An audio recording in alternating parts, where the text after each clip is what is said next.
This is the full Game 2 VOD of the matchup between T1 and Gen.G from the Semifinals of Worlds 2024. The Zaya here this time on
they have drafted and the priorities that they've used, and some of these individual champions, they've just not looked that good. And Keen on Jax, that's great. But Canyon on Skarner, Chovy's, Ahri, and Pays, even going back to summer finals, wasn't really able to have the performance that I think you ideally would be looking for. And then you have a ton of comfort for T1. I think the only thing that you lack is engage, but the counter engage and your ability to be, if you're first in an objective, to deny any area access is out of this world. I'm also kind of surprised because when we see 3 AD carry bans, like the direction that Guma's going to go is quite predictable in a sense. And it feels like that they haven't really provided a good response to this Caitlyn. I guess the idea is that they get their hands on the Jax, which sure into AD carries is good, but I think your point is so potent in this game about you are very short range into Braum, Kindred, Maokai. I'm fascinated. Like, ultimately, T1's engage is very low. It's not the strongest. You're very reliant on Maokai, maybe Silas stealing a good ult, maybe a Skarner ultimate or a Rel ultimate to start off a fight. But I think T1 have cooked, and I like the dish that they prepared. Yeah, no, I would agree. And I think that not having a lot of engage only matters if you lose the range battle.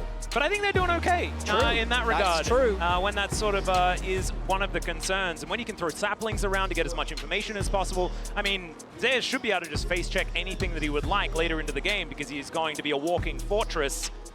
I think that once again, T1 are coming out of a draft looking really, really good. And this time it's on the red side. And Gen.G and Gen.G fans might need to start getting nervous unless they can find some angles. But it is now time to get onto the rift and see whether they can put their money where their mouth is as we jump into game 2. The other thing is zone control. Caitlyn traps, Maokai saplings, as you highlighted. You said that Zeus could pretty much face check into anyone, right? Because, you know, he's Maokai, he's a tank, he can also use the saplings, a lot of safety.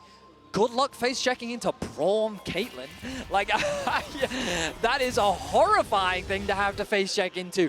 And the problem is that even if Gen.G is first on an objective, throw the Maokai ultimate, zone them off the objective. You then regain the space. Once you have the space, trap, trap, trap, trap. Like, and now you've got to walk into us again. I think that the idea of playing around objectives, I'm going to be fascinated to see how Gen.G navigate their way through that. I think flanks and vision control is going to be so, so important for them. Chovy's going to have a really good laning phase for starters. Did go, by the way, Gen.G loves the resolve tree, as we can see. I mean, Chovy just loves grass. He does love grass. It's just another like thing that he can access some dopamine from. Yeah, you know? So Chovy needs to do a good job. I also think that Keen, if he does get his matchup, should be able to get the shove. But the problem is you don't really want a 2v2 as Kaisarel into the Cade Braum. So you're incentivized to lane swap so that your bot lane can survive, but also you kind of want the Jax to match the Maokai, because Maokai early doesn't really get to do a whole lot. Looks like it is actually T1 that is going for the swap here initially, playing 2v2 mid. You'll notice that Guma was hovering around mid for quite a while, which means that he was quite late to the top wave. On top of that, Zeus was denied from farm on the bot side of the map. So already this lane swap isn't ideal, optimal for the way in which T1 is setting themselves up for success. Carrier has been hovering around mid. He's going to get level 2 very quickly. He's already on his transition over to bot lane, knowing that, hey, if I get one more minion, I'll level over. That's fine. I don't need to take any more XP away from Faker. Jungler pathing topside, though, is kind of you'd expect. Oh no, which means that the threat of the dive is coming. Yep, Carrier is going to get stunned up here by Lehens as he makes his way in. Level 2 only. Level 1 for Carrier. He's burning down. He's dead. That is going to be first blood going over to Canyon, and they'll take some plates to boot because Zeus now finds himself in a whole lot of trouble. Might have a twisted advance to try and outplay some stuff. That Arcade Smash was pretty good, or the Bramble Smash as it's known now, as Canyon underneath this turret has to flash. He's able to dodge the turret shot as a couple more autos are needed. It's Pesa locks it down, almost dies, and somehow they navigate the dive. Game number 1, the dive of disaster. Game number 2 puts Gen.G back on the right track. A kill for Pays, and so many resources for T1 going to waste. I mean, that was perfect execution from Gen.G. They punish the rotation from Carrier, they get him before he gets level 2, and then they manage the tower aggro phenomenally. This is the Gen.G we were expecting. And this is exactly the Gen.G that we need to see in this game if we want it to get to a best of 3. Which we do! They have to start early if they want to get some of these advantages. You already said that the script is written for how fights are going to go later on in the game, and it's not very fun if you're not on T1. So Gen.G, they have to be able to snowball this forward. We'll see what they can do, because it's not over yet. They need to get more leads. Canyon is quite far behind in terms of camps, is the biggest downside for Gen.G. You'll notice that he's only managed to get through his bot side. Oh, flash once again from Carry. I say again, I mean, he didn't get a chance to flash earlier, but Canyon putting pressure down, I should say, onto Carrier once again, as Faker going to be zoned away from what farm he can. He's doing a pretty good job so far in the mid lane matchup, but at the bottom of your screen, it's a suave shade of blue. It is indeed. Gen.G finding a bunch of advantages. Excellent use of the word suave as well. Speaking of which, so was that just escape from Canyon. Decides, nope, I would prefer not to do this. Canyon, one of the most often heard pieces of criticism for this player, which also ties into his strength, which is mid to late game impact and carry performances, is that he's not doing enough. I think this game he's overcompensating a little bit. Still sitting at 16 CS, but because of the early kill, once he picks up his camps that are going to be a decent level, should be able to very quickly catch back up in experience. And when it comes to the gold, he is still doing fine. Now, this early gold lead for Gen.G, a necessity, but good to see nonetheless. Because with how game number 1 played out, it felt like Gen.G was on track for what we've seen them do so many times, and T1 really threw them off. And I will draw attention to our viewers who aren't as familiar with our format. Overlay, I should say. You can keep track of the Kindred stacks on the right-hand side of your screen. You can see that underneath the flash, and same for any of the stacking champions, which we don't have in this game. But, yeah, Smolder was banned. Yeah. Owner actually doing a decent job if we're going to compare Kindred performances that we've seen this Worlds. I think he is currently 13 minutes earlier on his first mark, which is pretty cool. Yeah, not bad. And didn't even need that to win the game. So that says Marks something. are overrated. Yeah, we are really snowballing on the marks. If he keeps this one up, it could be Relatively completely speaking. ridiculous. Yeah, exactly.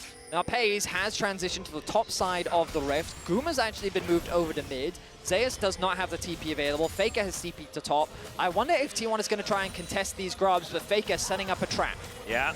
You've got Owner moving on over as well. Does get seen on that control ward, but finally Pays gets that information. Has to use the ulti. Chains don't land because the flash has to come out, and Pays is going to help now with these grubs. But that is not a lot of extra power here for Gen.G. Losing that flash, really important. Pays staying alive is crucial there. Otherwise, if they get that kill, T1 can then immediately collapse. You saw the rest of the members actually making their way over, but instead it's a big win for Gen.G. They get the grubs, and as mentioned, the Maokai is always going to have a lot of impact as a Faker. Yeah, could be in some trouble here as Lahan's moving on over, finds a shattering strike. Ulti available here as Faker decides to go down, but Canyon's there to meet him. Faker now trying to change positions, but the plasma is stacked, and Pays is going to get some revenge. And Lahan's to reposition there to deny the ability for Faker to ult out with that Kai'Sa ult. And on top of that, Canyon using his E, not onto Faker, but in his flash path, meaning that he had nowhere to go. Nice collapse from Gen.G, and they funnel that kill onto Pays, crucially to get him further and further ahead. 2-0-0 now for the Kai'Sa, an 800 gold lead for him, and Gen.G came out the gate swinging here in Game 2. And he's got some compound interest. That Ko is ticking away. Yeah. Gonna even further bolster the gold lead. And the biggest difference here has, I think, very clearly been Lahenza's impact in Game 1 versus Game 2. And then the inverse, Carrier on the Braum. It's just not really the same type of champion. Lahan's possibly looking for a little bit more here, but it's only level 4, as is Carrier. The 80 carries that now actually have some levels in them, as we can see here. Some Berserker's Greaves done for Gumayushi. It's a bit of a battle towards the bottom side of the map. Zeus could be in trouble. Canyon, once again, just lawnmowing his way over.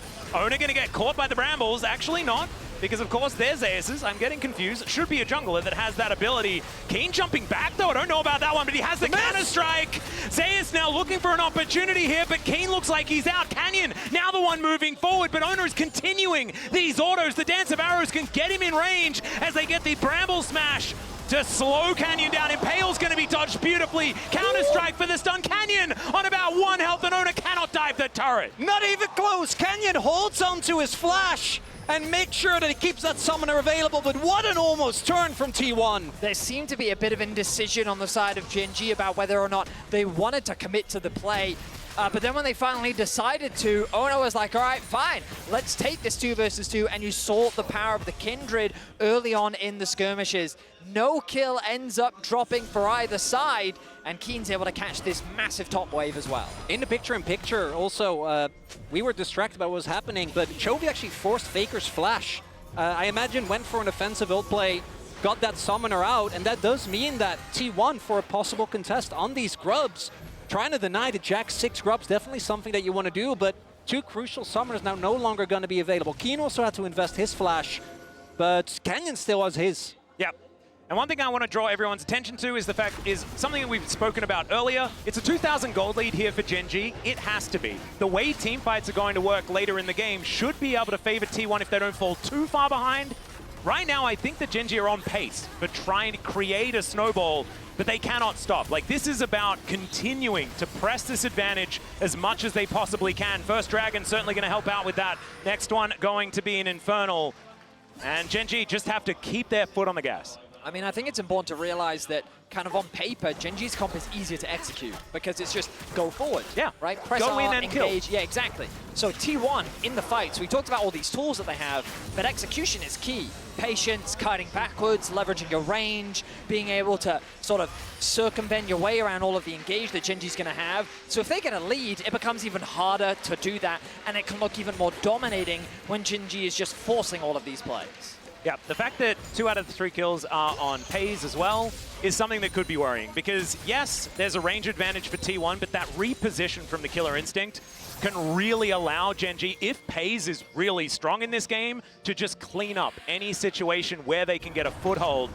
So things could go from bad to worse very, very quickly. That's getting ahead of ourselves, though. Let's have a look at how this mid-game is going to unfold. As already, Canyon getting to work, trying to lock down 6 of these grubs. On vision right now, but we can see there's Kindred in the bottom lane, so it's not likely that a contest is going to work out. And this all comes from Chovy's prio in mid. This time around actually is able to have that very oppressive laning phase, and Faker just has to catch the wave, so I think T1 make the right call. Don't try to fight that. Instead, try to look for the cross map. Gen.G with Pays and Lens arriving will be fine. I also want to highlight Owner now on 2 marks, found one on the Grump in topsides.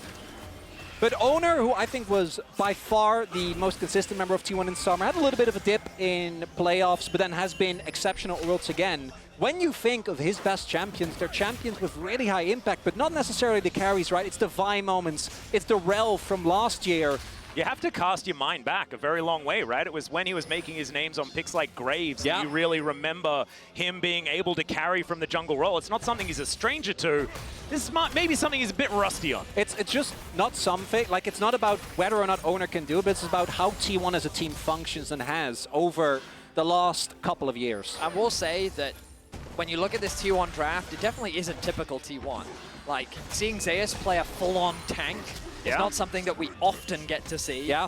Carrier, I always think of his supports as, I mean, he's the flashy playmaker. When he's on Braum, we remember it, but not with a great look in our eye, you know? So I will say that, like, this T1 composition is definitely a bit of a difference from what we normally see from them. And while we didn't see the best version of Gen.G in Game 1, you have to wonder if T1 also trying something different out on the red side to see if they can catch Gen.G off guard. So far in the early game, Gen.G have been outperforming them in terms of the lane swap and punishing them on the side lanes. We'll see how things transition as we get into the mid game and these objectives become more important. Yep, I think Gumayusi's positioning going to be extremely important, and the way Owner plays around the rest of his team to try and maximize these marks. Shun got to 4 stacks of the Kindred mark at 28 minutes and 42 seconds. See whether Owner can get a little bit higher than that, because it's the next few that are going to be the most important. Of course, remember guys, 4 stacks on your Kindred marks, that's when you get the big old range boost and you're feeling really good about it. But Gen.G right now utilizing 6 grubs to smash down this turret. It's not a race this time. Yeah, T1 just didn't even really start. It's also the biggest boost, and it's the only one that's actually essential. You know, everything past that is nice, but particularly, Lehens. Yeah, possible catch here onto Carrier once again. He shows them the door, but Pei says, no, I'm not going to get caught by that one. One more auto attack, but there's the Lamb's Respite, and Owner is going to be able to save Carrier. He actually walks out so that he doesn't get tagged. I like the aggression there from Gen.G. Carrier, thanks to Owner's ultimate, is able to get him away to safety. But Carrier, very close to losing his life, and you can see how much control Gen.G have over the map. That bottom side is just littered with wards.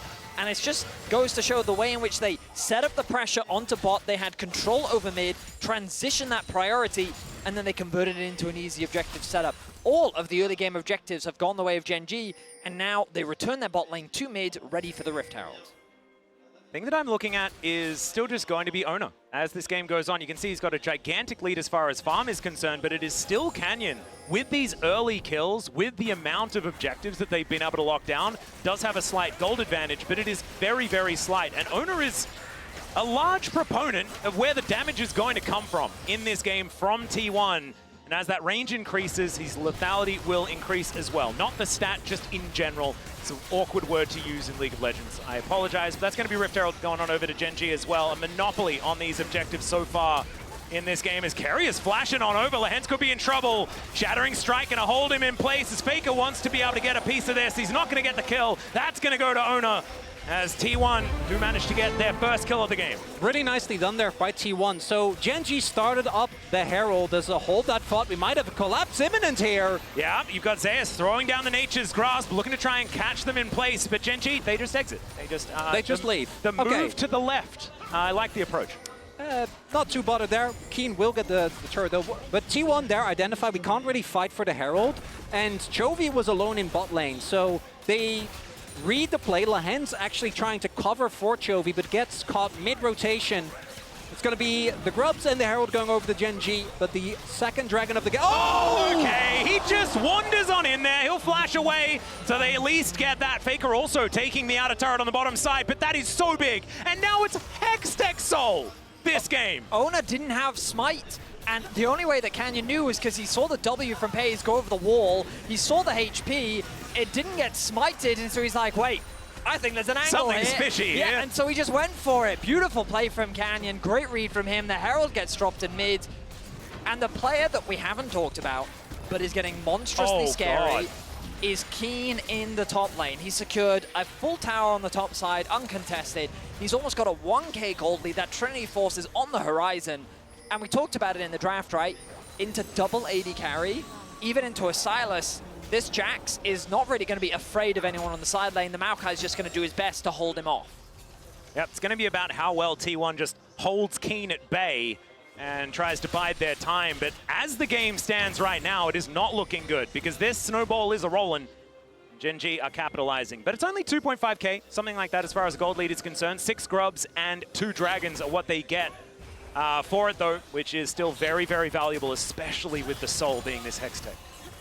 In game number 1, T1 found the one win the way of the Baron Call, and it was a weird moment because it felt like Gen.G was aware of it, yet still underestimated it. It brought them back in the game, and I think they're going to need a similar moment here because, as mentioned, this composition is really going to struggle as long as Gen.G has that map control. Gen.G is now the one that keeps shoving out the waves, keep having prio on the vision, and it is quite hard for T1 to find a good snap engage. They have a ton of CC once you actually get on top of them, but you don't have something like the Rel, like the Leona, like the Vi to really start off a teamfight when Gen.G isn't ready. Well, we talked about how Gen.G, if they start off an objective, T1 actually have a lot of ways to gain access onto the objective, even if they don't have the best engage, simply due to the fact that they have a Caitlyn plus the Maokai ultimate. But ideally, they're on the objective first. They have position with the Caitlyn traps. They're forcing the enemy to face check into their Braum, into their saplings.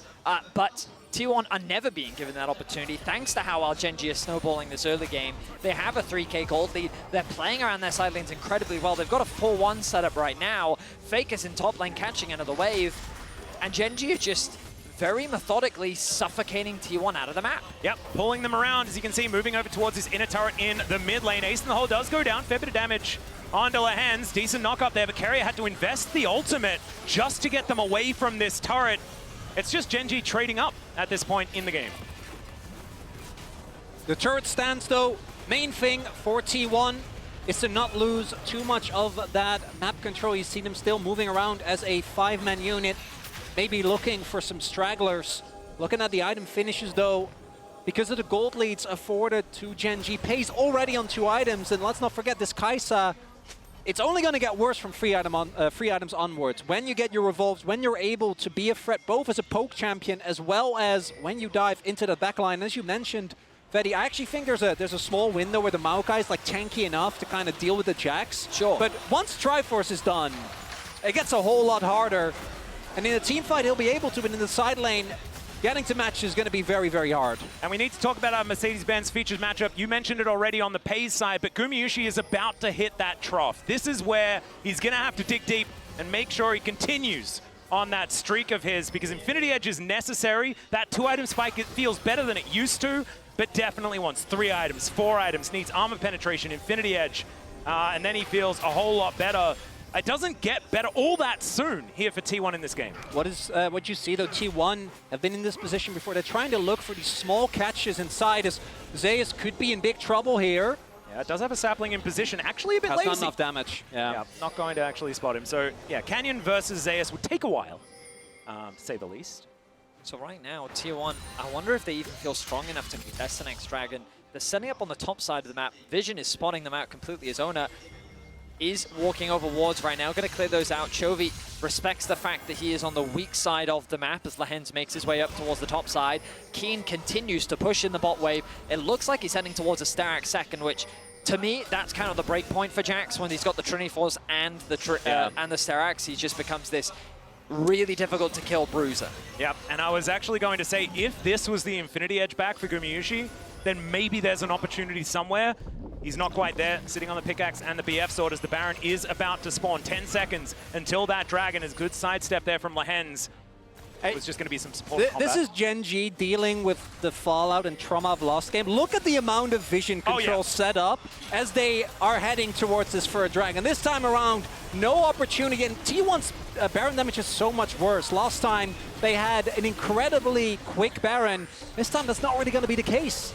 Yep, T1 not going to be able to get on over there. I think as soon as everyone saw that those timers were matched up, they were like, oh, T1's going to try for it. Gen.G, of course, saw as well, and so they were able to stop that one from happening, only investing the limited resources to lock down Soul Point for themselves, continuing that monopoly on the neutral objectives, and this is really looking good for Gen.G here in game number 2, which, if you're a fan of 5-game series, is pretty good.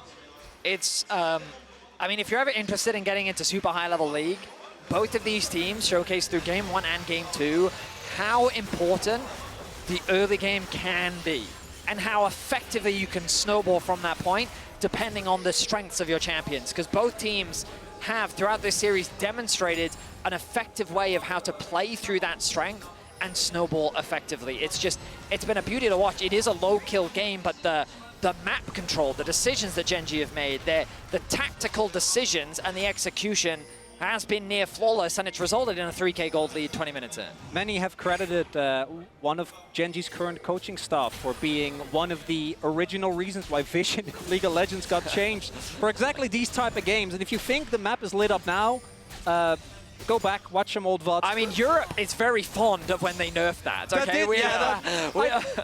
Yeah, let's have a conversation about control wards and how much they're bought and stuff like that. I think that's a good idea. And knowing T1, what they're going to look for now is a quote-unquote, oh no, someone's caught in the side lane, followed by an immediate fight and an immediate collapse. They have dispatched of many teams when they were feeling like they were in a position of power. The problem is that generally Gen.G doesn't really bite. They just let you play it out, keep their patience.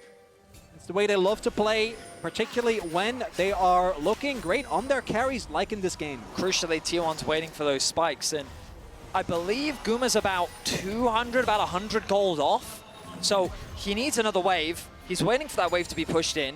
The question is, can he, well, he's going to get it in time, because the next Dragon's in 3 minutes, and I feel like Gen.G's not the time to just sporadically force this Baron now. I mean, they could, it's a great window for them to do it, but Malignance is almost done for Chovy. I imagine he wants to get that finished before anything comes through. The Sun and Sky actually going to be the itemization from Keen, also something we've been seeing from him, and then it goes into the Zhonya's third, which is also a very effective tool. So a lot of damage for this Jax in a side lane. Does make him a little squishier, so... feels like the 1v1 build. Yeah. Not going for that Stark. So Keen going also to be big murder AD carry build. Yes. Oh yeah. Yes. And there is a couple of those. Yes. So it's got some options. It's also the role kind of changes, because in longer fights, if you can get the proc of the Sundered Sky on multiple people, it actually adds to your stim. As you're saying, Vedi, if he does get focused, with Starix, you can get away from some really, really rough situations. Not really going to have the same level of playmaking as the Brandwin's now done for Canyon. Going to get so much value out of that. Steel caps on him as well. And I can guarantee you, Faker is not really interested in trying to kill a Skarner. But for the 80 carries, it's going to be quite tough. I think Pays might be mega close to his Nashes. Does Should he have be, it yeah. yet? Pretty close is now Carrier gonna have to flash, get out of the way of Canyon. All right, He's driving so with a purpose, and that could be important moving forward because we know that Carrier loves to play engage Braum. We don't like looking at it necessarily, not but great. now without flash, he's definitely not going to be able to utilize it. So Gen.G, they have so much control of the tempo of this game. As Lehen's gonna have to crash away from this one. T1 just attempting to bully them out of the river. Canyon moves on over and says no. item-wise, we're about as good as we're going to get, right? Both these teams should sit there and say, all right, Guma would love another item. He's not getting it. The Soul is spawning in about a minute's time. There will be nothing that he can buy in that window to be able to really be much stronger. T1's not buying it. What is Zeus They're up like, to? you're not going for this. Well, we'll see what they can actually get done here as it's going to be Carrier blowing up like a balloon. They were not! Yeah. They were not doing it! No. They did not want to, and now Gen.G might be able to just head over towards this Baron and try and take that one down. Chovy still with that Spirit Rush running. Faker able to dodge out of the way. Keen. Oh god, this flank angle is absolutely terrifying. Of course, all of the things about T1's team fight still kind of stand, but without the Braum, that's a big piece of that puzzle missing. We'll see what they're able to do here as the nature is grasping. Does manage to stun up Canyon. He can get over that wall pretty comfortably as now they've just singled out Zeus. So much damage. Lehens takes the kill. And T1, they had the trap set up, but Gen.G don't want to go there. As now Ona trying to dash back. Keen says, no, I'm going to buy time for my teammates as Carrier comes over. The Winter's Bite does nothing in Keen. He just wants to fight again. They'll take the Baron, and Keen gets back into position. And now Canyon is just crashing into them. The two-man impale as well. And Gen.G will destroy the Baron, destroy the team fight. And I think they're looking for the game. Gumayushi is not going to stay undying this Worlds. It is a systematic dissection of T1. One by one they fall, one by one the objectives follow. Gen.G, calm, calculated, just eviscerate T1. Oh, and that's straight into Soul as well. The Nexus might not fall, but this game really should be over. Baron here for Gen.G. Hextech Soul on top of it. And let's be fair, this is what we all wanted. Oh yeah, and this is beautiful execution of this draft as well, from Gen.G start to finish. As you can see, T1, 4 versus 5, desperation, but they knew if they let this Baron go, they're just going to slowly but surely lose the game. What's crucial here is Gen.G giving absolutely no window to flip the game. With Kindred in particular, it's so easy to get over the wall, and we see that he is just being systematically denied access, and the Keen value, this Jax does so much into these 80 carries, they just can't deal with him. I think that Keen is the biggest factor here. Oh, him 100%. just standing there, it's kind of like his aura is saying, He's try me, menacing! you know? And the problem is when you lose that Braum, you lose a crucial part of your front line. So there's no way for them to approach. He's stressed out, man. Always fantastic to check out the Gen.G coaching stuff, but like you say, once again, back in position. Keen with the Counter-Strike now on cooldown, but Gumayushi, oh my god. That was insane damage. We've also now got a Seeker's Arm Guard on Pays. They really want to finish this game right here, right now. Look at that, another Void Seeker going to connect. And Zap onto that Caitlyn. They can't walk up. Like how are they supposed to stop this freight train from crashing into their base? Gen.G have taken 2 inhibitors in a matter of seconds. It's a 10,000 gold lead plus here with this Hextech Soul, and T1 once again throwing out some grasping nature. They try to line up behind their tank, and it is absolutely working. Pays is indeed unstoppable as Carrier goes down. The Killer Instinct is named well as Zeus is his second one. The Lambs are spiking to keep them alive for now.